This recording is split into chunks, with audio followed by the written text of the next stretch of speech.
This is the 4th generation Apple TV. I just picked this up from Best Buy. Excuse me if my voice is a little scratchy. I just had my tonsils taken out yesterday.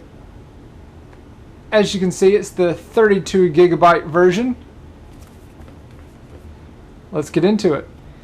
I am excited about this. I have the third generation Apple TV. It's right when they upgraded the 2nd generation to being able to support 1080p. And I didn't use it very often. I used it, once or twice when I first got it. When you first buy something, you use it a lot. But then I found myself over the last year using it just about every day. So when this was coming out, I said, I'm probably going to get it eventually. But with me being out of work for the next 2 weeks, I figured right now was the best time to do so. So I will be using a Ozark $3.87 knife from Walmart to open this Tanto blade. It is a very good knife for the price.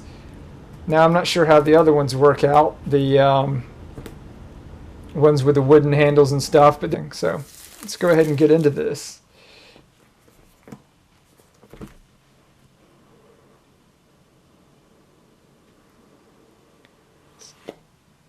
Suction by Apple. Something brand new with the Apple TV 4th generation is the remote control. Differs greatly from the older generation, which I will put beside this one fairly soon. And here is the actual Apple TV. It is thicker than the 3rd generation. So we can put that up there. And it looks like a power cable.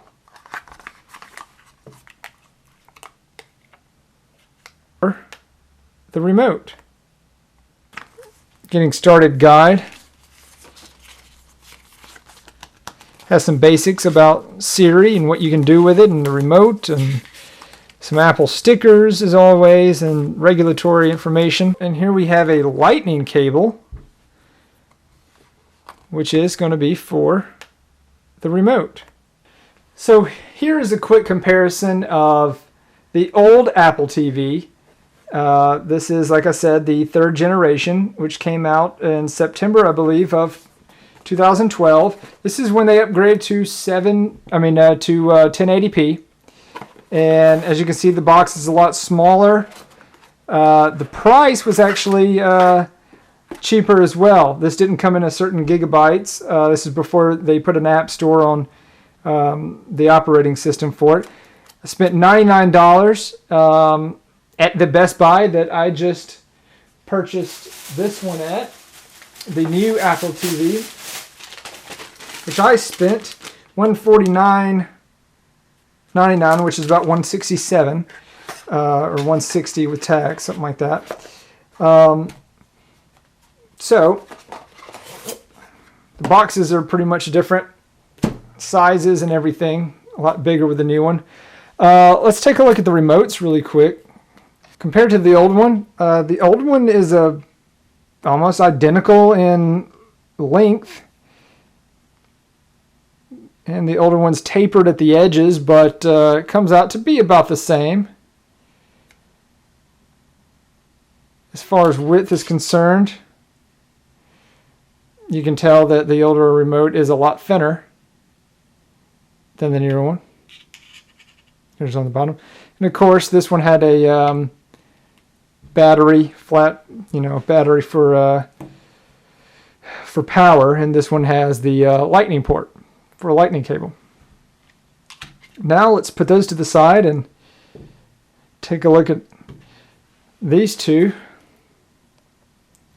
This is the old Apple TV, 3rd generation.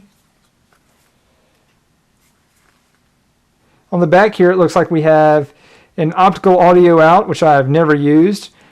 mini USB, a HDMI out, power cable, and for Ethernet.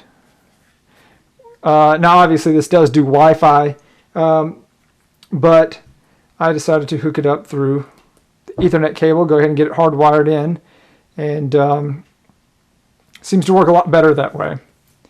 So the new one, let's see here, if we can compare these two here. It's almost double in height. Looks like the only thing they got rid of is the optical audio out, which obviously I had no reason for that to begin with. That's about all I can show in this unboxing.